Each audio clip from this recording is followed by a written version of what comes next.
Vou jogar uma espinhosa pra você agora, então. Fica à vontade. Rolou uma coisa com as pesquisas, principalmente nas eleições americanas e na brasileira também, que elas erraram bastante. Por que você acha que elas erraram, assim? Tipo, Isso tem a não teoria tem nada da conspiração... de espinhoso, tá? Isso é um tema importantíssimo. Eu acho que a gente tem que, sempre que possível, tratando de pesquisa, tratar dos limites da pesquisa também, tá? Eu acho que justamente... Isso acho que até é um diferencial da Locomotiva. Estou me sentindo meio marqueteiro, sabe? Fica à vontade, cara. Mas eu acho que é verdade, que acho que um diferencial é que a gente não tem essa questão, nem eu, nem o Renato, nem o Carlos Júlio, que é um outro sócio. Não, para jogar merda no ventilador, a gente vai jogar. Então, veja bem, a questão das eleições é uma questão muito verdadeira, tá bom? Vocês estão trazendo um ponto importante. De fato, houve aí tiros que saíram para todos os lados, tá bom? Então, agora vamos pensar o seguinte: essa foi, por exemplo, a primeira eleição do Trump. Essa última eleição, o tiro foi muito mais preciso, tá? Lá nos Estados Unidos. Então, a gente tem que diferenciar as duas. Agora, por que realmente o tiro saiu tão fora na primeira eleição?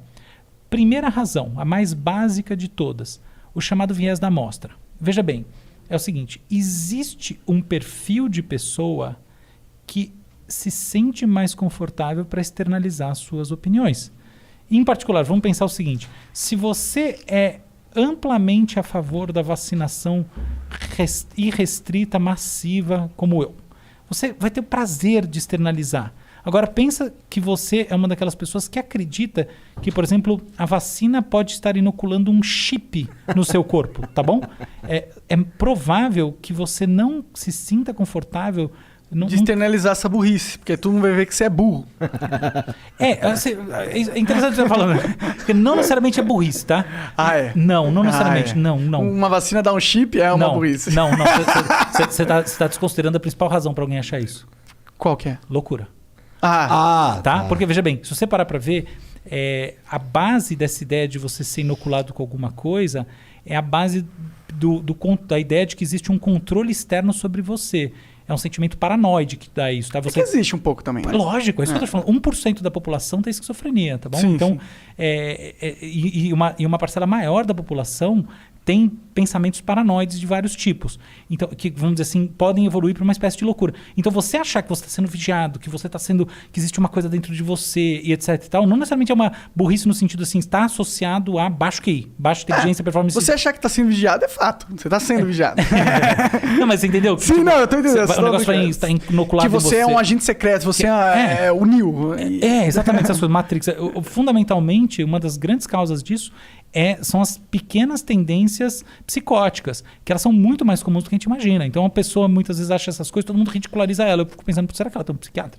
Porque, entendeu? Claro, é isso aí. Mas voltando à questão, então, lá dos Estados Unidos, da primeira eleição do Trump, então você tem essa questão de viés da amostra. Então, as pessoas, é muito fácil você ir entrevistar o sujeito que está muito afim de verbalizar aquilo que ele pensa. Primeiro ponto.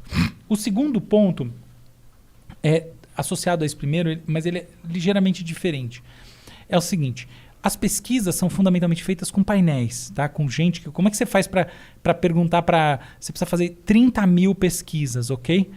As pessoas que participam da maior parte dos painéis têm um perfil que é... Pensa assim, por exemplo... eu nunca ia participar disso. Você tá entendendo? Tipo, eu ia falar, foda-se essa porra. É porque você não precisa, mas pensa uma pessoa... Vamos pensar o seguinte: você tem um cara que tem... Quantos anos você tem? Uns 20 e pouco? Tenho 30. 30. Mas obrigado. Tá, beleza. Um cara de 30 anos e um cara de 80. Qual que você acha que tem maior probabilidade de participar de um painel de pesquisa? O de 30. O de 80. O de 30, né? O de 30? Claro. Sei lá. Não é claro. Porque, por exemplo, um painel digital. Porque o de 80 não tem... Porque os caras de mais velho gostam de participar. Não, sim. Mas achar que tá participando. Não, mas quem disse que o cara vai conseguir para o painel digital? Tá? O painel digital, realmente. A variável aqui é o painel digital. Entendi. Entendeu? Então, o que acontece? Se você vai para uma pesquisa... No Locomotiva não tem esse problema, porque a gente filtra os painéis, não trabalha com esse tipo de coisa assim, entendeu? Joga em volume e vem o que venha. Mas é por isso que as pesquisas são muito mais trabalhosas. Agora, se você precisa entrevistar um número absurdo de pessoas, no final você vai usar todos os painéis, tudo que você tem disponível. E aí você vai pegar o viés do próprio painel. Entende a questão? Então, assim, existe um perfil de quem responde pesquisa quando você precisa de pesquisa em volume. Pensa, por exemplo, agora uma coisa, certamente você vai dizer nem a pau. Por exemplo, pesquisa pelo telefone. Sabe quando toca seu telefone e vem uma vozinha e diz que se você gosta do candidato, nunca que você vai responder isso. Você vai desligar 100% das vezes. Existe um perfil da pessoa que responde isso. Você está entendendo a questão? Sim, sim. Portanto, no final das contas, se você precisa de uma amostra muito grande num tempo muito curto, você vai acabar captando um pouco desse perfil, desse Aí viés. você tem que calcular esse viés na sua pesquisa. Exatamente. Tem como calcular? Tem. O erro primário dos pesquisadores nos Estados Unidos no passado foi exatamente esse, foi não levar isso em consideração. Aí tem uma terceira coisa que é o seguinte, eventualmente existe uma estratégia que inclusive a gente recriou aqui no Instituto Locomotiva de meta-análise de pesquisa. O que é isso? A gente criou um algoritmo que ele consegue trabalhar com os vieses das diferentes pesquisas. Em vez de você simplesmente produzir dado novo de pesquisa, você também consegue usar todos os dados públicos existentes e enriquecer, por exemplo, dados de IDH, dados das sessões eleitorais, dado de tudo que existe, enriquecendo essa base e aí você consegue limar muito mais rápida, muito mais facilmente os viés, ainda que do ponto de vista matemático o problema se torne muito maior. Mas você consegue daí ter Então isso, por exemplo, nos Estados Unidos existe um instituto, na verdade uma ONG chamada 538, que basicamente é um birô de construção de pesquisas com dados dos outros. Não tinha um cara famoso que encabeçava isso?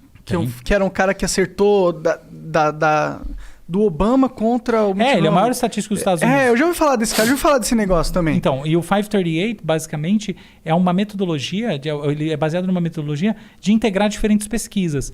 Então, aí tem um passo além do 538, que na verdade também é usado em muitos desses centros de inteligência fora, que é o de você enriquecer, que é isso que eu estou falando, você enriquece com dados de DH, disso, daquilo, blá, blá, blá. Então o que a gente vem fazendo muitas vezes, o que a gente vem fazendo em pesquisas mais complexas? Trazendo dados de todos os tipos, eventualmente inclusive outras pesquisas, assim, dentro de, essa produção de inteligência interna, tá?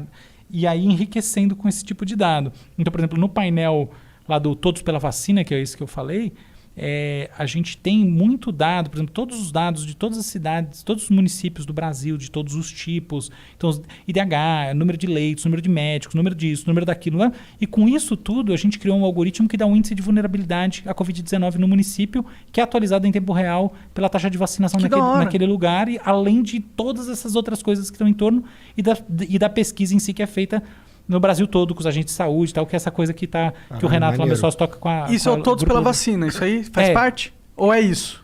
Não, estou dando exemplo no Todos pela Vacina. Faz parte do todo. É outro papo, tá? Mas a gente está fazendo isso em muitas coisas. Entendi. No Todos pela Vacina a gente está aplicando a mesma ideia, que é enriquecer os painéis de pesquisa com dados que são de múltiplas fontes, entendeu?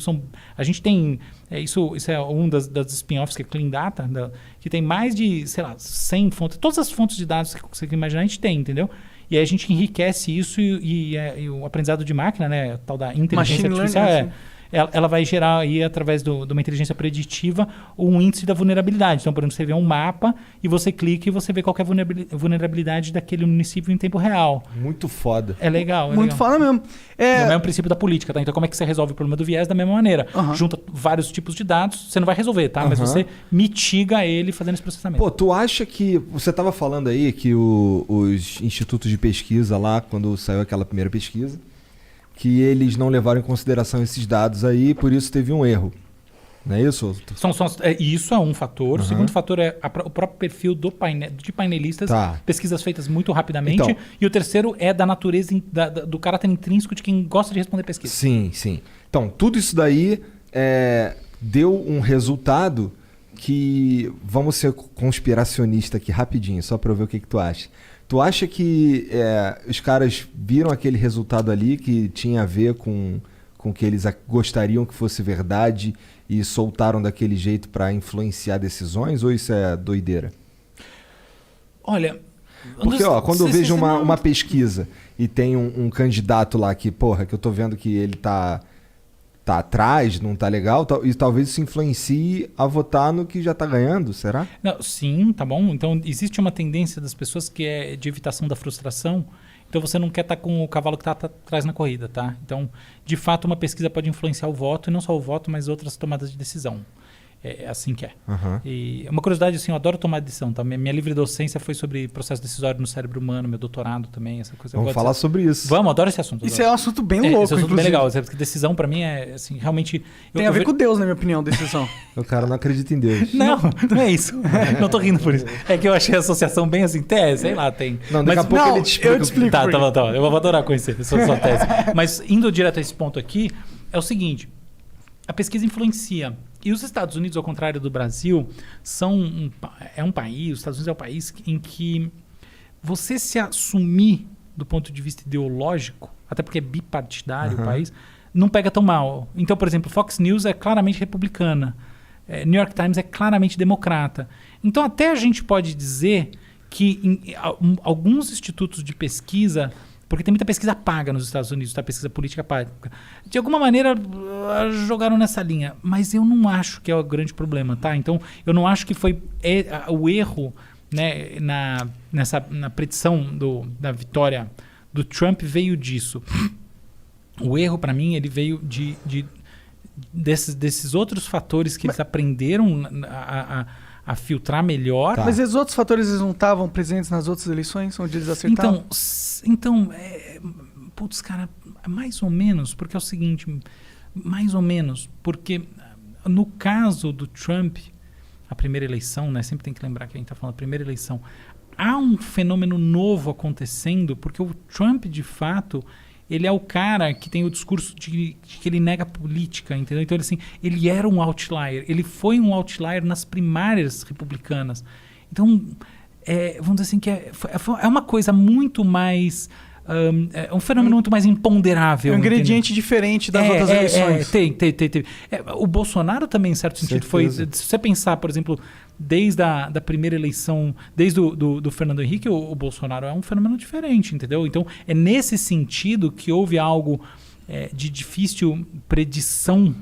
Então, o argumento mudou algo no mundo e as agências de estatística os institutos não captaram essa mudança e, portanto, não inferiram ela dentro da lógica do tratamento estatístico e das metodologias, coisa que foi aprendida e que eu acho que agora realmente, eu acho que foi a males que vem para o bem do ponto de vista da estatística, tá? Então, assim, hoje em dia a qualidade das pesquisas nos Estados Unidos subiu muito e a qualidade aqui também. Então, assim, o negócio está claramente mais sério e do ponto de vista matemático muito mais sofisticado.